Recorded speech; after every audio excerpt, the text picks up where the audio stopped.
બનાવીશું એકદમ સરસ મજાનું ડુંગળીનું શાક। મિત્રો પ્યાઝના પનીર આ સબ્જીનું નામ છે। ખરેખર આ સબ્જી ખૂબ સરસ મજાની છે। જ્યારે તમારા ઘરમાં કોઈ શાક અવેલેબલ નથી ત્યારે તમે આ સબ્જી બનાવી શકો છો। ખરેખર મારા ઘરમાં બધી વસ્તુ થોડી થોડી હતી અને થોડું દૂધ પણ વધ્યું હતું, તો એમાંથી મેં પનીર જાતે ઘરે બનાવી લીધું અને આ સબ્જી રેડી કરી લીધી। પરંતુ આ સબ્જીનો ટેસ્ટ બહુ સરસ મજાનો છે। સ્ટેપ બાય સ્ટેપ ફોલો કરજો। આ સબ્જી જે એક પછી એક આપણે વસ્તુ એડ કરીએ છીએ અને લાસ્ટમાં પનીર પછી એક સિક્રેટ વસ્તુ એડ કરવાની છે, જેના કારણે આ સબ્જીનો ટેસ્ટ ખૂબ સરસ મજાનો આવે છે। તો ખરેખર દિલથી કહું છું, એકદમ સ્કીપ નહીં કરતા પૂરો વિડીયો જોજો। મારી ચેનલ નવી છે, નાની છે, આપ સૌના સાથ સહકારથી હું આગળ વધી રહી છું। આશા રાખું છું લાઇક શેર સબસ્ક્રાઇબ દિલથી કરશો। સૌથી પહેલાં અહીંયા 4 ચમચી તેલ લેવાનું છે। 4 ચમચી તેલની અંદર અહીંયા મેં 2 મરચાંને ચોરસ પટ્ટીમાં સમારીને એડ કર્યા છે। સાથે અહીંયા 6 નંગ ડુંગળી લીધી છે। આ શાક આશરે 3 થી 4 વ્યક્તિ આરામથી ખાઈ શકે છે। જુઓ, ડુંગળીને આપણે ચોરસ ભાગમાં કટિંગ કરવાની છે, મોટી મોટી। એક ડુંગળી હોય એને 4 ભાગ કરશો ને તો પણ ચાલશે। આવી રીતે ચોકોર આપણે ડુંગળી અને મરચાંને સમારી લેવાના છે અને તેલમાં સાંતળવા દેવાના છે।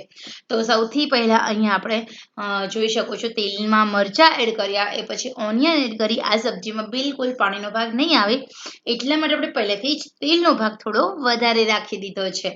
હવે લીડ કવર કરીશું અને આ સબ્જીને થોડી થોડી ચડવા દઈએ।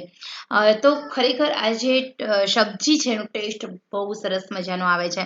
તમે ચાહો તો આ સબ્જીને વધારે ટેસ્ટી બનાવી શકો છો। અહીંયા બધી જ ઓનિયન છૂટી ન પડે, ચડી ન જાય તેલમાં, ત્યાં સુધી આપણે 3 થી 4 મિનિટ સુધી ઓનિયન અને મરચાંને ચડવા દેવાના છે। પરંતુ યાદ રહે, દર 1 મિનિટે હલાવતું જવાનું છે। અહીંયા મેં 2 થી 3 મિનિટનો ટાઈમ થઈ ગયો છે। તમે જોઈ શકો છો 50% આપણી ઓનિયન ચડી ગઈ છે। ઓનિયન ચડે એટલે ઓનિયનની જે અંદરની પેશી હોય છે એકબીજી, એની સાથે છૂટી પડવા લાગે છે અને લાઇટ બ્રાઉન થઈ જશે। તો અહીંયા તમે જોઈ શકો છો હવે ફરી લીડ કવર કર્યું છે અને ફરી આપણે ઓનિયનને ચડવા દેવાની છે। આશરે આપણે 4 થી 5 મિનિટનો સમય આરામથી લાગે છે આ ઓનિયનને ચડતા। તો અહીંયા આપણે મીડિયમ આંચ રાખવાની, ગેસની આંચ ફૂલ નહીં રાખવાની, નહીંતર ઓનિયન નીચેથી બળી જશે, તો બ્રાઉન થઈ જશે અને આપણે ખાવામાં મજા નહીં આવે। તો અહીંયા હું દર 1 મિનિટે હલાવવાની કાળજી રાખું છું। એટલે આ સબ્જી બનાવો ત્યારે તમારે કિચનમાં અવેલેબલ રહેવું પડશે।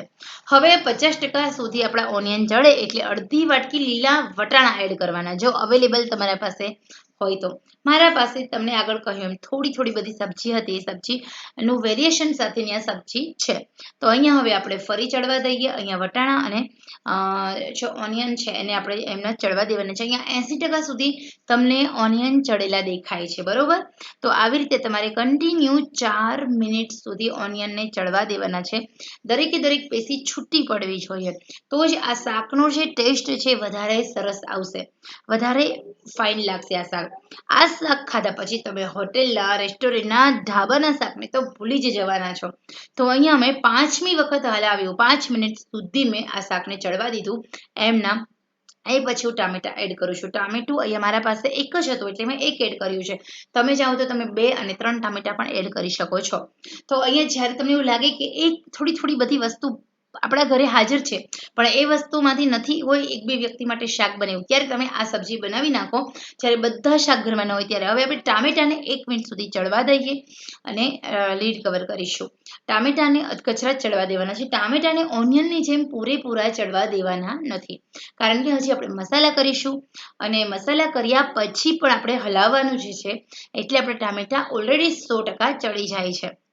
તો હવે આપણે સરસ મજાના ટામેટાને 1 મિનિટ સુધી ચડવા દઈએ છીએ। એક વખત તમે મારી રીતે આ સબ્જી બનાવો પછી જુઓ, ખરેખર ખૂબ ટેસ્ટી લાગે છે। અચાનક અમારા ઘરે જ્યારે કોઈ ગેસ્ટ આવે છે અને જ્યારે મારા ઘરે કોઈ સબ્જી હોતી નથી ત્યારે હું આ સબ્જી બનાવું છું। ગેસ્ટ વાહ કરે છે કે વાહ તૃપ્તિબેન, તમે તો લાજવાબ ટેસ્ટની સબ્જી બનાવી છે। અને ઘણા મિત્રોને તો આ સબ્જી એટલી બધા યાદ રહી જાય છે કે પેલી તમે ઓનિયનવાળી અલગ ડિફરન્ટ સબ્જી બનાવેલી ને, એ બનાવો તો અમારે તમારા ઘરે જમવા આવું છે। અને હકીકતમાં આ સબ્જીનો ટેસ્ટ જ એવો છે. 500 રૂપિયાની ડીશનું જે શાક ફીકવું પડે એવું લાજવાબ ટેસ્ટનું આપણું આ શાક બનીને રેડી થઈ જાય છે. એ પણ બિલકુલ ખર્ચ વગર ઘરમાં રહેલી બધી વસ્તુઓમાંથી. હવે આપણે મસાલા કરીશું. ટામેટાને 1 થી 1.5 મિનિટ સુધી ચડવા દીધા પછી મેં નમક એડ કર્યું છે, હળદર એડ કરી છે, ટેસ્ટ અકોર્ડિંગ હળદર અડધાની અડધી ચમચી છે, લાલ મરચું છે, મારું લાલ મરચું કાશ્મીરી છે એટલે આપણે એ રીતે એડ કરીશું. ઓકે, તો અહીંયા આપણે લાલ મરચું એડ કર્યા પછી હવે આપણે એડ કરીશું ગરમ મસાલો. તો અહીંયા તમે ચાહો તો ધાણા જીરું એડ નહીં કરતા. ધાણા જીરું એડ કરશો તો આ સબ્જી છે કાળા કલરની થઈ જશે, કારણ કે આપણે વધારે પડતું તેલમાં સાંતળવાની હોય છે આ સબ્જી, એટલા માટે અહીંયા મેં ગરમ મસાલો ઉમેરી દીધો છે. ગરમ મસાલો અડધાની અડધી ચમચી એડ કર્યો છે અને હવે 1 મિનિટ માટે આ દરેક મસાલાને આપણે આમ જ હલાવી લઈએ.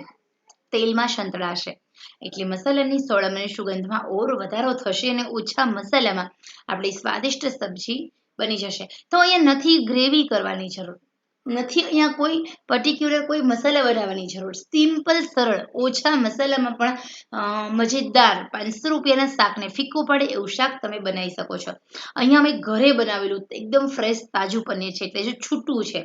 હવે એ મારું પનીર મેં એડ કર્યું છે. તમારા પાસે છૂટું પનીર ન હોય તો મિક્સરમાં ક્રશ કરીને આવી રીતે છૂટું પનીર કરજો અને પછી તમારે આમાં એડ કરવાનું છે. સાથે હવે પનીર એડ કર્યા પછી 2 ચમચી મલાઈ.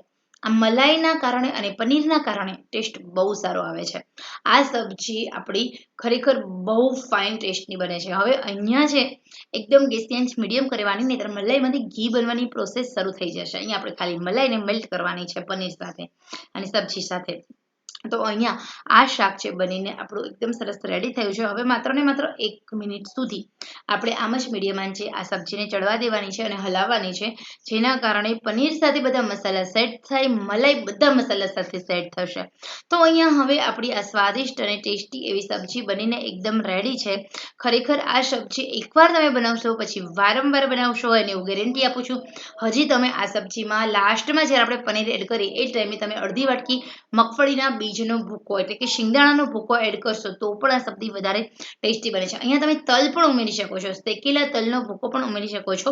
આ સબ્જી વધારે યમ્મી અને ટેસ્ટી બને છે. તો ખરેખર ડિફરન્ટ સબ્જી ખાવાનો જે શોખીન હોય તો આ સબ્જી તમારા માટે છે. ખરેખર મિત્રો આ સબ્જીની રેસીપી પસંદ આવી હોય અને તમને જોઈને જ બનાવવાનું અને ખાવાનું મન થઈ ગયું તો દિલથી કોમેન્ટ્સ કરો, લાઈક કરો, શેર કરો, મારી ચેનલ સબસ્ક્રાઈબ કરો અને તમારા એક લાઈક અમને મોટિવેટ કરે છે.